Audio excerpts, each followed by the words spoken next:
Hello dear learners, आज हम लोग यूनिट 1 का bullet second and third cover करेंगे। सेकेंड बुलेट में ज़्यादा कुछ नहीं है, इसलिए मैं आपको थर्ड बुलेट भी साथ में ही करवा दूंगी।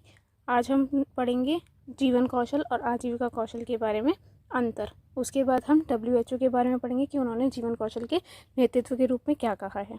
आइए वीडियो शुरू करते हैं। यहाँ मैंने हिंदी और इंग्लिश दोनों में लिखा हुआ है, ठीक है। ये अंतर है, डिफरेंस है लाइफ स्किल और लिवलीहुड स्किल का। लाइफ स्किल को हिंदी में कहेंगे जीवन कौशल, लिवलीहुड स्किल को कहेंगे आजीविका कौशल। तो सबसे पहले मैंने आपको कल की वीडियो में भी बताया था कि जीवन कौशल क्या है, आजीविका कौशल क्या है, और वो हमने बहुत छोटे पार्ट में किया था। आज हम थोड़ा उसका डिफरेंस देख लेते हैं। जीवन कौशल निर्णय लेने, समस्याओं को हल करने, आलोचनात्मक और रचनात्मक रूप से सोचने में मदद करता है। संचार प्रभावी ढंग से स्वस्थ संबंध बनाने, दूसरों के साथ जोड़ देने, तनाव से निपटने और स्वस्थ और उत्पादक तरीके से अपने जीवन का प्रबंधन करने में मदद करता है। अब लाइफ स्किल क्या है, मैंने आप लोगों को कल भी बताया था। निर्णय लेना, समस्याओं को हल करना, आलोचनात्मक सोच का क्या अर्थ है, क्रिटिकल थिंकिंग। रचनात्मक रूप क्या है, क्रिएटिव थिंकिंग, उसमें हमारी मदद करता है। संचार प्रभावी ढंग से होते हैं कि हम लोग एक दूसरे से ठीक प्रकार से बात कर सकते हैं। हमारे इंटरपर्सनल रिलेशनशिप जो होंगे, पारस्परिक संबंध होंगे, वो अच्छे होंगे। तनाव से निपटेंगे। हमारी लाइफ में हमेशा एक जैसी चीज़ें तो नहीं चलती, बहुत बार होता है कि प्रॉब्लम्स आ जाती हैं, समस्याएं आ जाती हैं, तो उससे निपटने में जीवन कौशल हमारी मदद करता है। अब है आजीविका कौशल। आजीविका कौशल की आवश्यकता है ताकि हम अपना जीवन यापन करने और पर्याप्त भोजन, आश्रय और कपड़े प्राप्त करने में सक्षम हो सकें। मैंने कल भी आप लोगों को बताया था कि आजीविका कौशल क्या है, जो हमारी बेसिक नीड्स होंगी उसको कंप्लीट करेगा, ठीक है। लिवलीहुड स्किल, जो भी हमें जीवन जीने के लिए ज़रूरी है। अब भोजन, आश्रय और कपड़े तो हमारे लिए बेसिक नीड्स है ना, तो हम लोगों को लिवलीहुड की आवश्यकता क्यों है, ताकि हम लोग अपनी बेसिक नीड्स जो हैं वो पूरी कर सकें। जीवन कौशल युवा पीढ़ी को कठिन परिस्थितियों को प्रभावी ढंग से प्रबंधित करने और उनके जीवन में आने वाली परेशानियों और कलेशों से बचने के लिए सशक्त बनाने में बहुत प्रभावी है। जीवन कौशल जो है हमें लड़ने में, उस अपनी समस्याओं को, परेशानियों को, कलेशों को दूर करने में हमें सशक्त बनाता है। अब आजीविका कौशल का है। आजीविका कौशल हमें अपना जीवन यापन करने और समाज का एक सक्षम व्यक्ति सदस्य बनाने के लिए पर्याप्त कुशल होने में मदद कर सकता है। अब आजीविका कौशल का मैंने एक बताया कि बेसिक नीड्स पूरी होंगी। एक है जो हमें जीवन यापन करने के लिए, जीवन यापन मतलब कि अपना जीवन व्यतीत करने के लिए, समाज में रहने के लिए एक अच्छा व्यक्ति, एक सही व्यक्ति, एक सक्षम व्यक्ति बनाता है, और एक हमें कुशल व्यक्ति होने में मदद करता है। जैसे कि मैंने आपको बताया कि इसमें ज़्यादा नहीं है पढ़ने के लिए, 2 पॉइंट से दोनों मैंने आपको पढ़ा दिए हैं। कभी भी ये 12.5 में नहीं आएगा, हमेशा 5 मार्क्स का ये क्वेश्चन बन के आएगा। यही थे अंतर जीवन कौशल और आजीविका कौशल में, ठीक है। मैंने आपको जैसे कि पहले बताया कि ज़्यादा नहीं है, हमेशा 5 नंबर में आएगा, तो आप इसको उसी तरीके से तैयार करके जाएं। यूनिट 1 का टॉपिक कंप्लीट हो चुका है, सेकेंड बुलेट। अब ये जो तीसरा है, ये है WHO के ऊपर। WHO वर्ल्ड हेल्थ ऑर्गेनाइजेशन, जिसे हिंदी में हम कहेंगे विश्व स्वास्थ्य संगठन, इसने 10 जीवन कौशल के बारे में नेतृत्व के रूप में बताया था। वो हम 10 के 10 आज इसी वीडियो में कवर करेंगे। ये जो डेफिनेशन है, मैंने आप लोगों को पहले भी बताया था कि बहुत ज़्यादा इम्पॉर्टेंट है। जब भी आपके एग्ज़ाम्स होते हैं ना, तो आप लोग डेफिनेशन ज़रूर लिखिए, उसके मार्क्स बहुत अच्छे से मिलते हैं। तो डेफिनेशन हमेशा लिखन कौशल की जो डेफिनेशन है वो बहुत ज़्यादा इंपॉर्टेंट है। मैंने आपको कल भी बताया था, यहाँ पे भी फिर से लिखी हुई है। तो जब भी आपको डेफिनेशन के बारे में पूछा जाएगा, तो आप लोगों को डेफिनेशन अच्छे से पता होनी चाहिए। और डेफिनेशन कभी भी हम अपनी मर्ज़ी से बना के नहीं लिख सकते, ठीक है।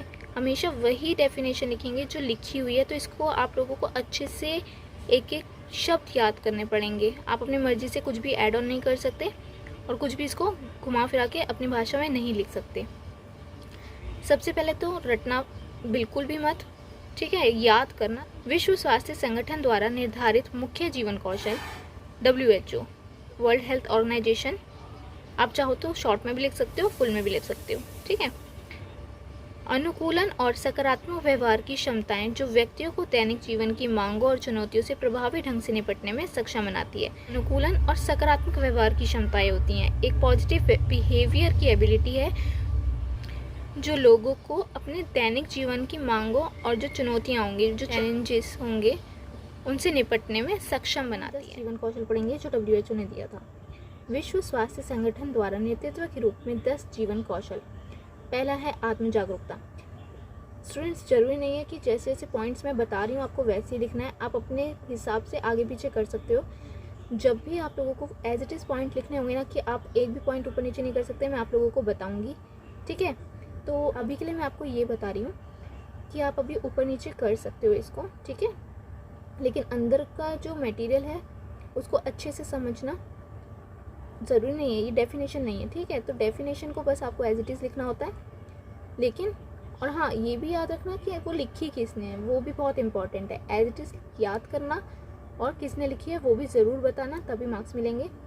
आप इसको अपनी मर्ज़ी से सिर्फ समझ के अपनी लैंग्वेज में लिख सकते हो, लेकिन जो मेन हेडिंग्स है ना उसको मत चेंज करना। मेन हेडिंग्स मतलब ये आत्म जागरूकता क्या है, इसकी मेन हेडिंग हो गई। नीचे परानुभूति, वो उसकी मेन हेडिंग हो गई। और जब भी आप एग्ज़ाम में लिखो तो हेडिंग्स में ही लिखना, अच्छे मार्क्स मिलेंगे, क्योंकि कोई भी एग्जामिनर ऐसे नहीं करता कि वो अंदर डिटेल में जाके सब बच्चों की कॉपियाँ चेक करेगा, ठीक है। तो मेन हेडिंग को अच्छे से हाईलाइट कर सकते हो तो आप अच्छे मार्क्स ला सकते हैं। आत्म जागरूकता, इसमें स्वयं की पहचान और हमारी ताकत और कमज़ोरी, इच्छा और नापसंद की पहचान करना शामिल है। आत्म जागरूकता विकसित करने से यह पहचानने में मदद मिल सकती है कि हम कब तनावपूर्ण हैं और कब दबाव में। आत्म जागरूकता क्या है? Self awareness. आप लोगों को अपने बारे में पता होगा, ठीक है। अब हमें अपने बारे में पता होता है, लेकिन कई बार ऐसा होता है कि हमें पता ही नहीं चलता कि हम उदास क्यों हैं, लेकिन उसकी कोई ना कोई वजह तो होगी। हमें क्यों नहीं पता चल रहा? क्योंकि सेल्फ अवेयरनेस नहीं है, ठीक है। तो इसमें स्वयं की पहचान होगी। आत्म जागरूकता का मतलब ही यही है कि आप अपने बारे में पहचानेंगे, अपनी ताकत के बारे में, अपनी कमज़ोरियों के बारे में, अपनी पसंद नापसंद के बारे में, कब आप तनावपूर्ण स्थिति में हैं, कब आप दबाव में हैं, ठीक है। तो ये आत्म जागरूकता का सिंपल सा यही है कि आपको अपने बारे में जानकारी प्राप्त होगी।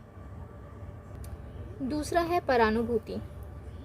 स्टूडेंट की 10 हैं तो 10 की 10 ही आपको याद करने पड़ेंगे, भले ही आप ऊपर नीचे कर सकते हैं। अब है परानुभूति।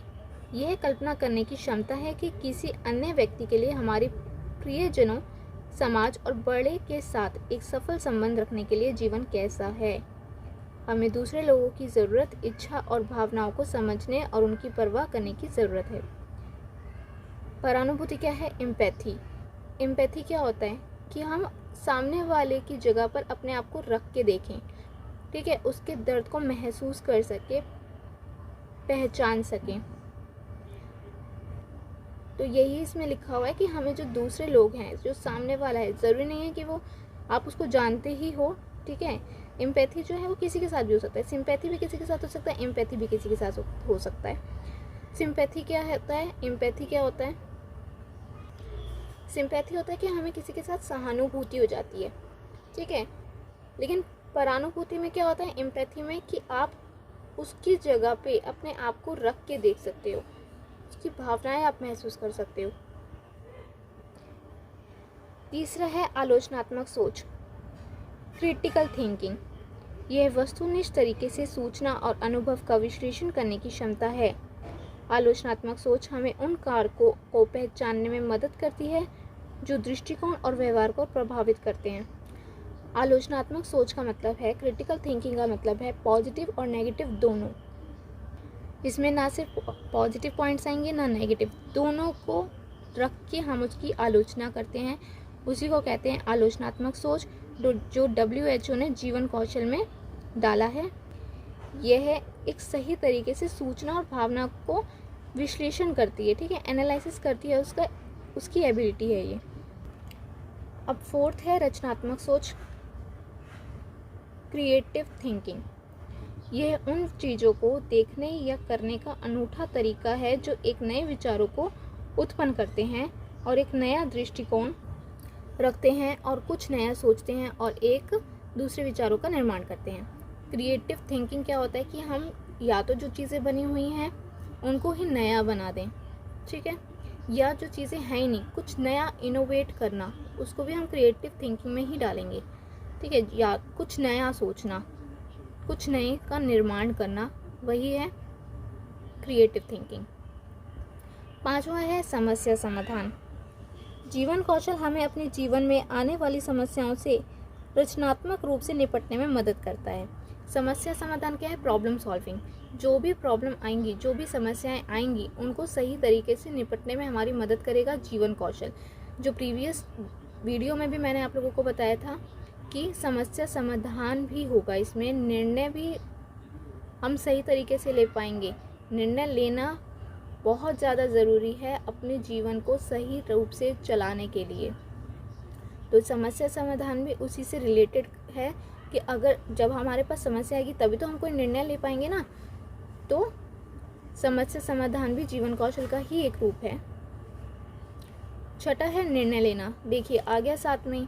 तो निर्णय लेना क्या है? जीवन कौशल को हमारे जीवन के बारे में उचित निर्णय लेने होते हैं। यह लोगों को यह सिखा सकता है कि कैसे सक्रिय रूप से निर्णय लेना है और इन विभिन्न निर्णयों को क्या प्रभावित करता है। अब निर्णय लेना भी एक निर्णय है। सही निर्णय लेना हमें जीवन कौशल सिखाएगा, जो काफ़ी महत्वपूर्ण भी है हमारे जीवन के लिए। एक गलत निर्णय हमारी पूरी ज़िंदगी को ख़राब कर सकता है, तो इसलिए हमें सही निर्णय लेना भी जीवन कौशल से आता है। प्रभावी संचार, सही तरीके से कम्युनिकेशन करना। इसका अर्थ है कि हम मौखिक और अशाब्दिक दोनों रूपों में स्वयं को अभिव्यक्त करने में सक्षम हैं, ताकि हमारे विचार दूसरों तक प्रभावी ढंग से प्रसारित हो सकें। इसका मतलब यह हो सकता है कि ज़रूरत के समय सलाह और मदद मांगने में सक्षम होना। कई बार ऐसा होता है कि हम लोगों को कोई प्रॉब्लम भी होती है, लेकिन हम लोग किसी से मदद नहीं मांगते, ठीक है, क्योंकि हमारा इफ़ेक्टिव कम्युनिकेशन नहीं होता। इसका मतलब है इफ़ेक्टिव कम्युनिकेशन। इफ़ेक्टिव कम्युनिकेशन का क्या अर्थ होता है कि हम जो बात सामने वाले को समझाना चाहते हैं वो वही बात समझे जो हम समझाना चाह रहे हैं। कभी कभी क्या होता है कि हम लोग बोलते कुछ है लेकिन सामने वाला समझ कुछ और लेता है। इसका क्या मतलब हुआ कि हम लोगों के अंदर इफ़ेक्टिव कम्युनिकेशन नहीं है, वो इफ़ेक्टिव कम्युनिकेशन नहीं हुआ। क्यों? क्योंकि जो हम समझाना चाह रहे थे वो तो वो समझा ही नहीं, बल्कि वो कुछ और ही समझ गया। तो ये दो तरीके से हो सकते हैं, मौखिक और अशाब्दिक, मतलब वर्बल नॉन वर्बल दोनों हो सकते हैं। तो वही इसमें कहा गया है कि जो हमारे विचार हैं दूसरों तक प्रभावी ढंग से पहुँचें, प्रभावी ढंग से प्रसारित हो सकें। आठवां है पारस्परिक संबंध, इंटरपर्सनल रिलेशनशिप। ये कौशल उन लोगों के साथ संबंध स्थापित करने के लिए है जिनसे हम बातचीत करते हैं। इसमें मित्रत्व व्यवहार करना और समाज और परिवार के सदस्यों के साथ अच्छे संबंध बनाए रखना और सभी के साथ सकारात्मक संबंध बनाए रखना शामिल है। अब पारस्परिक संबंध क्या है? Interpersonal relationship. इसका मतलब ही यही होता है कि हम लोग एक दूसरे से बातचीत करें, एक दूसरे को समझें, एक दूसरे से फ्रेंडली बिहेव करें, अच्छा व्यवहार करें और सभी के साथ सकारात्मक संबंध बनाएं, पॉजिटिव रिलेशनशिप बनाएं। 9th है तनाव से मुकाबला। इसका मतलब है कि हम अपने भौतिक वातावरण या जीवन शैली में बदलाव करके कदमों के स्रोतों को कम करने की कार्यवाही करते हैं। यह अपरिहार्य तनाव को भी कम करता है और स्वास्थ्य समस्याओं को जन्म नहीं देता है। तनाव से मुकाबले का अर्थ तो आपको समझ में आ रहा होगा, ठीक है, बहुत इजी सा है। वैसे तो सारे के सारे जो भी WHO ने बताए हैं वो सब बहुत आसान है, सिर्फ आप लोगों को समझने की देर है। तनाव से मुकाबला मतलब जो भी हमारी लाइफ में तनाव होगा उससे निपटना ही WHO ने जीवन कौशल में एक रूप बताया है। अगर हम लोग तनाव लेंगे तो क्या होगा? हमारी जो हेल्थ है, हमारी जो स्वास्थ्य है, उस पर भी समस्याएं आ सकती हैं, हेल्थ प्रॉब्लम हो सकती हैं। तो क्या है कि हमारा जो भी जीवन है उसको सही तरीके से हम व्यतीत करें, तनाव से मुकाबला करें। अगर हमारे पास कोई परेशानी आई है तो उससे भागना तो कोई सॉल्यूशन नहीं है, ठीक है, तो तनाव से मुकाबला करना चाहिए। हमारे जीवन में जो भी समस्याएं आई हैं उनका निपटारा करें। आखिरी है भावनाओं का सामना करना। भावनाओं का सामना करना, इसका अर्थ है अपने और दूसरों के भीतर भावनाओं को पहचानना, इस बात से अवगत होना कि भावनाएं व्यवहार को कैसे प्रभावित करती हैं। अब भावनाएं तो सबके अंदर होती हैं, ठीक है, तो इसमें ये कहा गया है कि हम अपने और दूसरों के भीतर जो भी उनके अंदर जो फीलिंग्स होती हैं उनको पहचानें, उनसे अवगत हों, ठीक है। और ये जानें कि भावनाएं जो हैं वो व्यवहार को कैसे प्रभावित करती हैं। आप लोगों ने भी देखा होगा, अगर कोई एक व्यक्ति है वो बहुत गुस्से में है, ठीक है, ये भी तो उसकी भावना हुई ना, गुस्सा, खुशी, उदासी, तो जो भी उसकी भावनाएं होंगी वो उसी तरीके से व्यवहार करेगा। तो इसलिए जीवन कौशल में अपनी भावनाओं का सामना करना भी सिखाया जाता है। जीवन कौशल इसलिए होना चाहिए ताकि हम लोग अपने जीवन में आने वाली समस्याओं का सामना कर सकें। आज के लिए बस इतना ही। आज हमने रेफरेंस करे जीवन कौशल और आजीविका कौशल के बारे में। WHO ने जीवन कौशल के बारे में क्या कहा है, हमने उसके बारे में पढ़ा। आई होप आप लोगों को वीडियो अच्छी लगी होगी। Please like, comment, share and subscribe करके ज़रूर जाएं।